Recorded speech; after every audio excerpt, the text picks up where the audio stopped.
PSRP, nilangkob nga hisgutanan. Magig-away sa maayong pakig-away, makaabot sa daganan, magbantay sa pagtuo, ug may gugma sa pagtungha sa Ginoo, aron makadawat sa ganti ni Kristo isip purong-purong sa pagkamatarong. Simana 2, uluhan, makaabot sa daganan. Matuta karon sa Simana 2. May kalabutan ang Simana 1 sa pagpakig-away sa maayong pakig-away. Ang Simana 2 kalabot sa pag-abot sa daganan ug sunod simana may kalabutan unya sa pag-amping sa pagtuo. Kining tulo naglakip sa hustong iglesyahanong kinabuhi nga tulo ka pilo. Ug kining tulo ka mensahe makaplagan tanan sa 2 Timoteo 4:7. Sa uluhan, makaabot sa dag-anan, tulo ka manungdanong pulong ang gipasabot.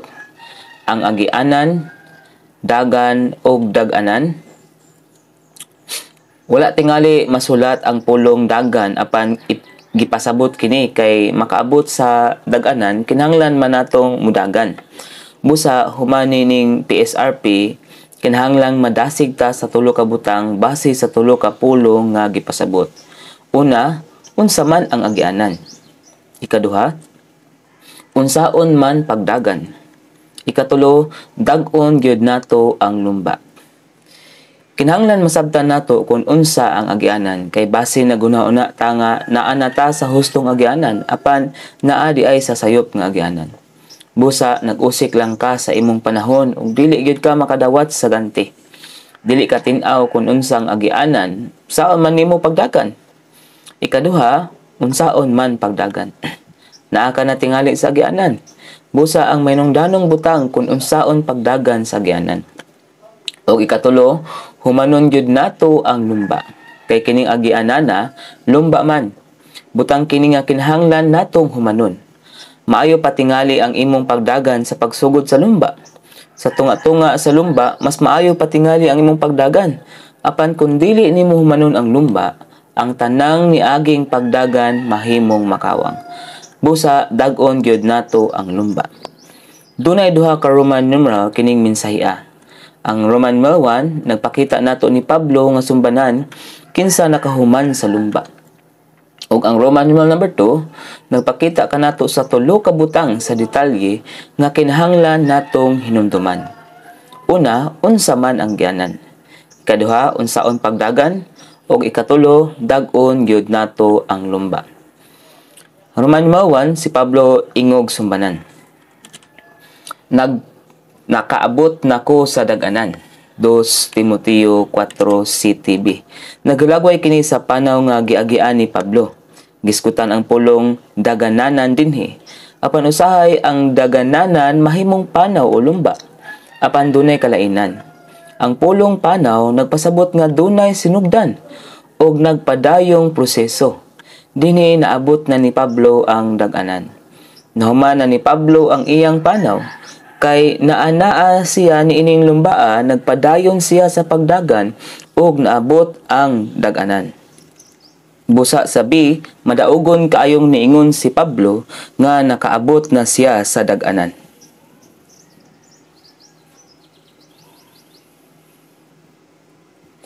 Busa makadawat gyud siya og ganti. Dinhi na human ni Pablo ang dag-anan o kini nga dag-anana usa ka lumba kay sa usa ka dagan duna may ganti. Busa naabot ni Pablo ang dag-anan, nahuman ang lumba, busa makadawat siya og ganti. Karon moadto ta sa Roman numeral number 2. Dunay 7 ka punto ang Roman numeral 2. Ang unang duha, A ug B, naghisgot kung unsa ang dag-anan. Ang C, D ug E nagsulti nato kung unsaon pagdagan. Ug ang katapusang punto F ug G nagsulti kanato kung unsaon paghuman sa dagananan. Roman numeral 2 nalambigit ang hustong Kristohanong kinabuhi sa pagdagan sa dag-anan. Pagdagan sa lumba aron matuman ang pamatigayon sa Dios sigon sa walay katapusang tuyo niya. Busa mga igsuon, kining Roman numeral number 2, yano lang nagsulti kanato kung unsa ang dagananan. ang dagananan mao ang pagpalakaw sa pamatigayon sa Dios, sumala sa iyang walay katapusang tuyo. Sa letter A, nagsulti ka nato nga kinahanglan tang magtinguha. Naguna-una tingali ta nga naata sa hustong dagananan. Kay muingon tingali ka nga kanunay man kong nagdagan. Nidagan ko anang mitinga, nidagan ko atong tiguma, nidagan ko aning mitinga. Niadto ko aning blendinga, niadto ko aning konferensyaha, nya niapil ko aning pag-alagara, murag busy kaayo ka sa daghang pag-alagad. Unya makaingon nga nagdagan ka niining husto nga dagananan. Apan mga igsuon ayaw pagdagan sa sayop nga dagananan. Mangutana gyud ka, ang imong gibuhat nakapabaton ba nimo og Kristo ug ang uban nakabaton ba og Kristo pinaagi nimo alang sa pagpalakaw sa pamatigayon sa Dios sumala sa iyang walay katapusang tuyo?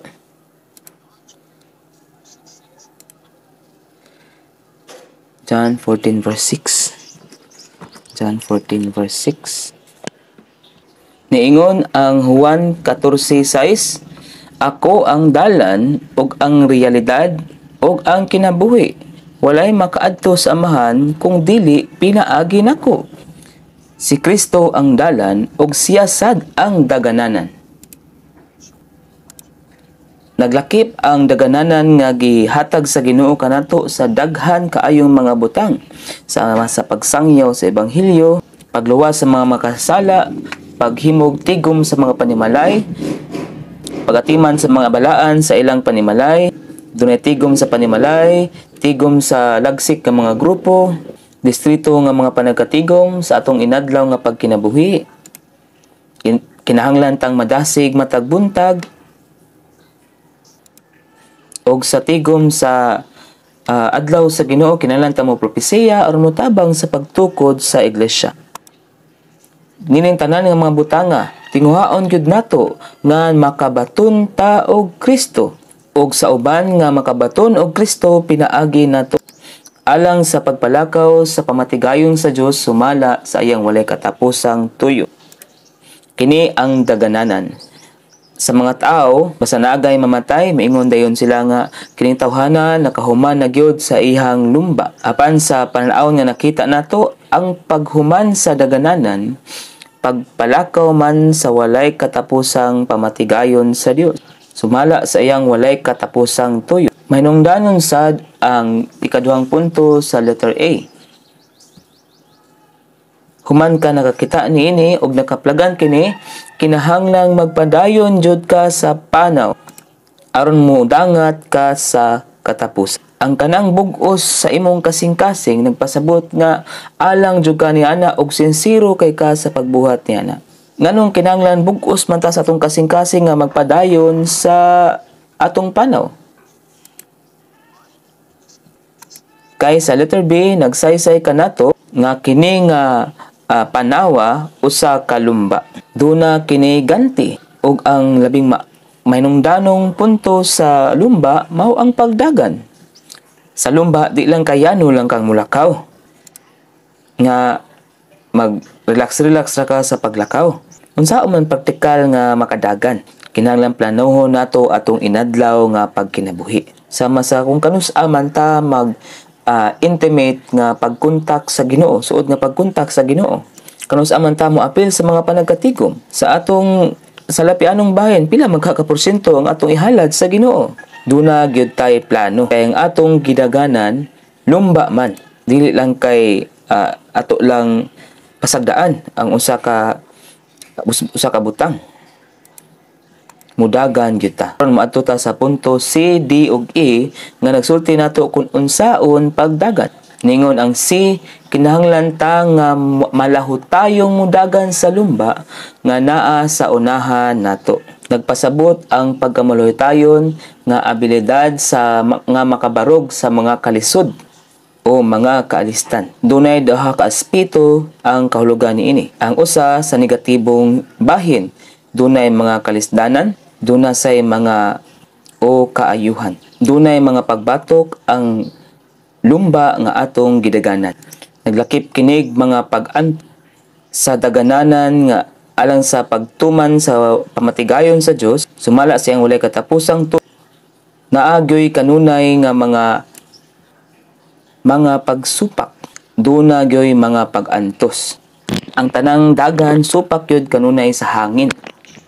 Kung wala tay naatubang nga mga pagsupak o mga pagantos, mangutana gyud ta sa atong kaugalingon kung nagdagan bakata sa hustong dagananan. Duna say positibo nga bahin ang kahulugan sa pulong malahutayon. Ang kahulugan sa malahutayon, abilidad sad nga makabarog sa mga pagsupak o mga pagantos. Ug asa man nato ni makuha nga abilidad? Makuha nato ni nga abilidara sa punto D. Ningon ang D, mudagan ta sa Kristohanong numba nga mututok ngadto ni Hesus sa mag-uugda og maghihingpit sa atong pagtuo. Kining abilidara mao ang pagtuo. Nato naalang gyud ang pagkadili matinuhoon. Wa gyud tay pagtuo sa atong kaugalingon. Apan si Hesus ang mag-uugda ug maghihingpit sa atong pagtuo. Kana ang sa side sa Dios. Alang nato kinahanglan tang mututok ang kanang mulingiw sa marag gikusgon sa kining mututok. Ang kanang mulingiw nagpasabot nga nilingi ta sa uban nga mga butang. Karon gibutang nato ang tanan nga mga butang og nilingiw ta og nitutok. Nilingiw ta gikan sa uban nga mga tumong og nitutok lang ngadto ni Hesus. Bisan pag gusto tang mudagan, dili ta makadagan og kusog kay nagtutok man tagdaghan kay mga butang. Apan kung mututok ta bug-os nga kasing-kasing nato sa usa lamang ka butang, mukusog ang atong pagdagan. Apan naa dinhing problema. Ang problema kay kung dili nato ibutang ang tanan nga mga butang. Busa, basahon gyud nato ang punto D. Uno, B. Ang atong pagtuo mao ang pagtamod nato ni Kristo isip reaksyon sa iyang pagdani. Kung magtamod na ganita ni Kristo mga igsoon, diha dayon natong mabutang ang tanang mga butang. Sama sa Alawiton 4:3-7 verse 3 nag-ingon, unsay makabakwi namos katahom nga naglimbong, dili sugos katungdanan pagkakita raniya. Nabihags iyang katahom, halaran sa angay niya, kabililhon niya magdasig, purungan siya nga hari. Kung magtamod na ta ni Kristo, diha lang dayon natong mabutang ang tanang mga butang. Apan, aron makatamod ta ni Kristo, kinahanglang madani una ta diha niya. Busa kinahanglan una natong dawaton ang iyahang pagdani unya makatamod na ta ni Kristo. Kinahanglan nang natong dawaton ang iyang pagdani. Niingon ang awit ni Solomon, Kapitulo 1, versikulo 4, daniha ko og managan mi uban nimo. Niingon ang Salmo 27:4, magpuyo ko sa balay sa Ginoo hangtod sa hangtod, aron mututok sa katahom sa Ginoo. Mga igsoon, aron makadawat sa iyang pagdani, kinahanglan mo gahinta og daghang panahon. Daghang panahon diha niya og diha siyang pulong nga mututok niya aron danihon ta niya. Sa mututok ta niya, mabansay nato atong espiritu sa pagtuo nga mao ang atong nasagol nga espiritu, og sa magahintag panahon sa pagkatinuod madani gyud ta. Nganong madani man ta? Kay sa Hebrehanon Kapitulo 12 versikulo 2 nota 2 nag-ingon, ang kahibulongang Hesus nga gipalingkod sa trono sa langit o gipurungang sa himaya ug dungog, mao'y labing dakong nakadani sa universo. Sama siyang dakong batubalani nga nagdani sa tanang nagtinguha kaniya. Tungod man sa pagkadani nato sa makabihag nga katahom niya, nga makalingiw ta sa tanang ubang butang nga dili siya. Kung wala kanang makabihag nga tumong, unsaon man nato paglingaw sa daghan kaayong mga butang ninyo ta. Busa ang resulta, mabutang nato ang daghang mga butang, ug mututok ta ngadto ni Hesus. Ug ang malangkobon nga espiritu mapaambit nganhi busa ang pagtuo mapalatay mapaambit nganhi kanato aron mahimong atong pagtuo nga abilidad, aron mahimong atong kalig aron makadagan ta nining daganana. Ang atong pagtuo di ay mao ang atong pagtamod diha ni Kristo ingog atong reaksyon sa iyang pagdani. Una ang pagdani, dayon ang pagtamo, dayon pagtuo. Kana mao ang resulta. Dunay upat ka subpoints ang letter D. Nagsulti ni nato sa kinabuhi sa pagdagan sa lumba. Nabuhi kini sa pagtuo. Ang dagananan nga naa ta karon, dagananan man sa pagtuo. Unang punto, si Jesus ang mag-uugda sa pagtuo. Ang dos, nagsulti kanato sa pagkahulugan sa pagtuo. Ug ang ikatulo, nagsulti kanato sa kinabuhi sa pagtuo. Ug ang ikaupat, nagsulti kanato ni Jesus nga maghihing sa atong pagtuo. Una, si Jesus nga mag-ugda sa atong pagtuo. Ang Hebrehanon 12 nag-ingon, mututok ngadto ni Jesus sa mag-uugda ug maghihingpit sa atong pagtuo nga tungod sa kalipay nga naa sa unahan niya niadto sa krus, nagtamay sa kaulaw ug nilingkod sa tuong kamot sa trono sa Dios. Nagpakita ning bersikulo kanato nga si Jesus ang nag-una, ang tig-inaugurar sa pagtuo. Kay ang bersikulo nag-ingon man, niadto siya sa krus, nagtamay sa kaulaw. Wala niya gisalikway ang krus, wala siya mo ikyas sa krus. Giantos hinuon niya ang krus o gitamay ang kaulaw. Nagpasabot kini nga nabuhi siya sa kinabuhi sa pagtuo. Pinaagi sa pagkinabuhi sa pagtuo, gibuksan niya ang dalan sa pagtuo. Maong siya ang nahimong tig-inaugurar sa pagtuo. Mao na nagpasabot kini busa kita nga mga magtuo-tuo na ganitay pagtuo, dili kana nato gikan. Kadili man kita ang tig-una, ang tig-inaugurar, ang mag-uugda sa pagtuo apan si Kristo nga nisulod ganhi nato nga mahimong atong pagtuo. Ang dos, nagpakita nato sa kahulugan sa pagtuo. Niingon ang Hebrehanon 11:1, karon ang pagtuo maoy pagpatinuod sa mga butang nga gilauman, ang hugot nga pagtuo sa mga butang nga wala makita. Ang pagtuo mao ang nagpatinuod nga abilidad. Diin atong gipatinuod ang mga butang nga dili makita. Ang pagkamao niining mga butanga nahimong tinuod. Niining minsahia naghatag kinig pagpatinuod sa mga butang nga gilauman. Unsa may gilauman nato niining mga minsahia?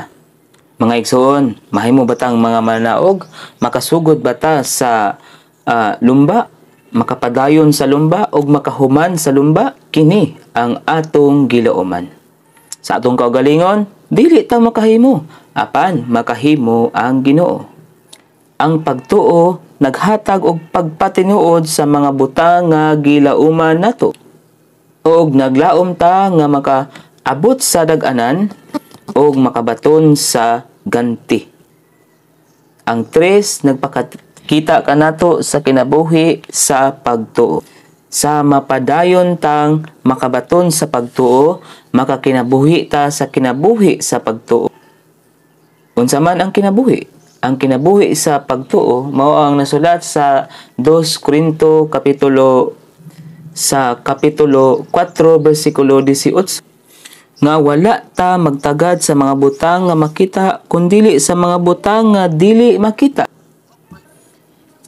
Og ang 2 Korinto 5 bersikulo 7 nagingon, kay nagawi ta pinaagi sa pagtuo, dili pinaagi sa panagway. Sa magkinabuhi ta sa kinabuhi sa pagtuo, og maglakaw sa dalan sa pagtuo, masinati nato si Jesus, ingog maghihingpit sa atong pagtuo, nga makita nato sa punto 4. Sa 4, si Jesus dili lang kay mag-uugda, maghihingpit sad sa atong pagtuo.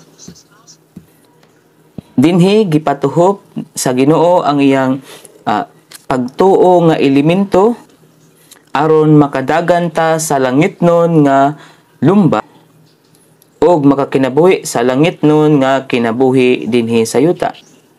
Nga nagdala nato sa ikatulong punto kung unsaon pagdagan. Naa sa letter E. Mudawat gyud ta og pagpasidaan og pagdasig. Uban sa Israel nga hulagway, gibiyaan nila ang Ehipto, nilatas sa pulang dagat, nagpuyo sa kamingawan, og ang ilang tumong mao ang pagsulod sa maayong yuta. Hulagway kini sa dagan o lumba natong mga Kristohanon. Ang atong tumong mao ang maayong yuta aron makasulod niini og hingpit nga makapanunod niini. Kini ang atong tumong apan nasayod ta nga sa Israel ingog nagsumbanan o hulagway, daghan nila ang napakyat sa kamingawan. Wala sila makaabot sa ilang tumong. Unsa may pasabot niini? Usa kini pagpasidaan alang nat og pagdasig sab kini kanato. Ang katapusang punto F ug G naghisgot nato sa paghuman sa lumba. F. Ang katapusang bahin sa panaw nga gitudlo sa Dios sa matag usa nato mao ang kinalisurang bahin sa panaw. Mga igsuon, maayo tingali ang atong pagsugod sa dagan.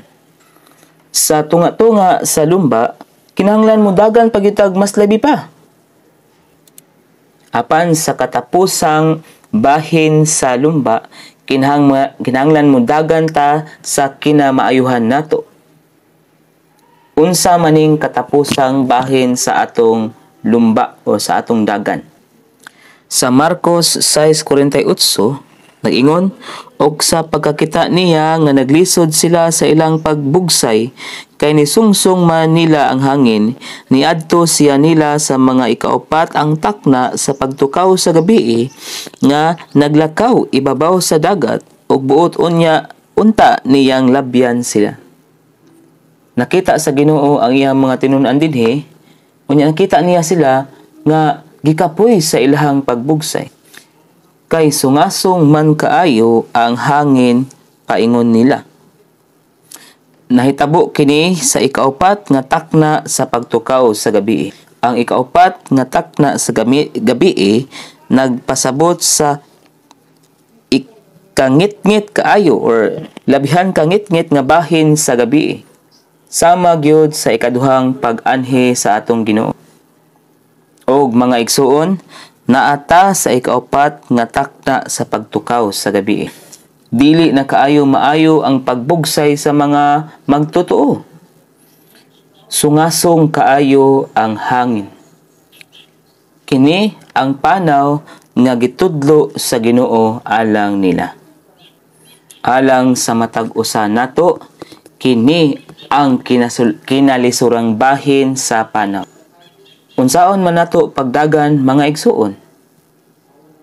Og labi na unsaon man nato pagtapos kining dagana? Kini ang pangutana. Bation tingali nato sa iglesanong kinabuhi nga dili na maayo ang mga butang. Gipangkapoy ta kay nagdagan man ta nga batok o sukwahi sa balod ni ining panahon na. Nagkaubos ang tanang mga butang. Nagbugsay ta paitaas. Bato kini sa balod. Busa dili na yano o dali ang dagananan. Busa aron makahumanta sa lumba sa gisgutan sa G, dili gyud ta angay nga kapuyon. Nilaayon ba sa atong kalag?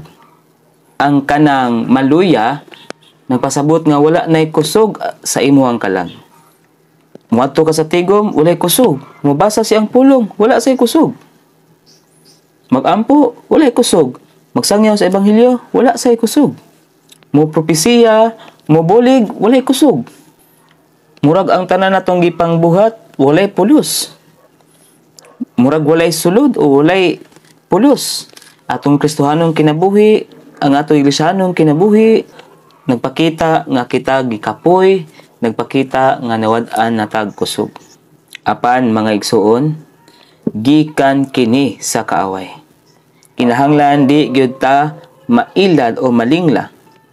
Kay ang pagpamugsay kapoy man. Og ang hangin sungasong kaayo. Muingon gyud ta sa kaaway, ayaw pagmaya nako. O akong kaaway, kay og pandol man ko, mubangon ko pag-usab. Kung maglingkod ko sa kangitngit, si Jehova mahimong kahayag alang nako. Sa kapulihay, buot ko mabasa og bahin sa kasulatan sa sulat ni Brother Watchman nga ang uluhan mao ang katapusang bahin sa panaw. Kanunay gyung nakasinati ang matinumanong mga magtotoo og kakapoy. Samtang nagbugsay sila, kay sungasong man kaayo ang hangin paingon nila.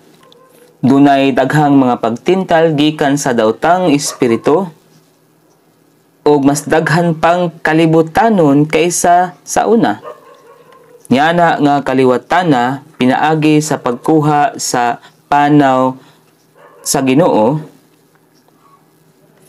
nga walay pagliso sa eskina, makabaton matag hangin nga pabor alang nato, ug dili kapuyon. Apan mas maayo pang kapuyon ta kaysa paingon nga moatras.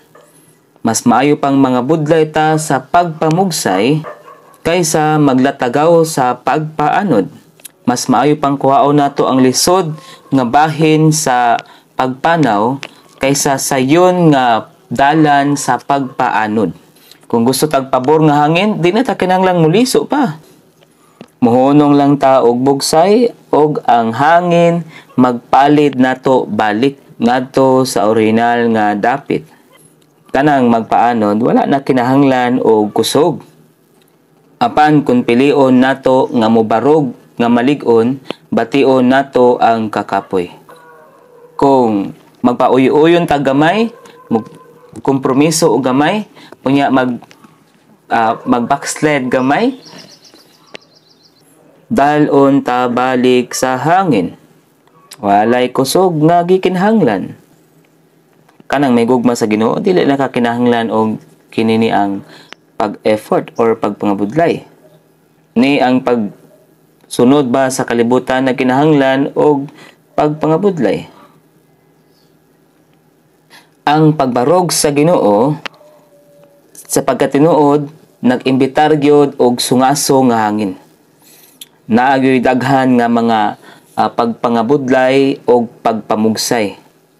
Sungasong tingali kaayo ang hangin apan dili kini magpadayong sungasong hangtod sa hangtod. Pagpangabudlay ang pagpamugsay pero dili ta kanunay mamugsay hangtod sa hangtod. Ang bersikulo 51 sa Marcos kapitulo 6 nag-ingon, og nisakay siya uban nila sa sakayan, og nihunong ang hangin, og natingala gyud sila pag-ayo nga dili nila maasoy. Dinhi si Ginoong Hesus nisakay ngadto sa ilang sakayan, og nihunong ang hangin. Mga igsuon, makaantos tag mga kalisod niining kalibutana. Kay namatay man ang Ginoo kan alang kanato sa nilabay, og mobalik alang kanato sa umalabot nga panahon. Naa sa likod nato ang nagpugos nga gugma sa Ginoo, ug naa sa unahan nato ang paglaom sa iyang pagbalik, ug nagdani nato. Panahon ni alang kanato nga mopili, ug panahon ni alang kanato nga mahimong matinumanon. Tundon kuhaon unta nato ang dalan nga gisugo sa Ginoo alang kanato.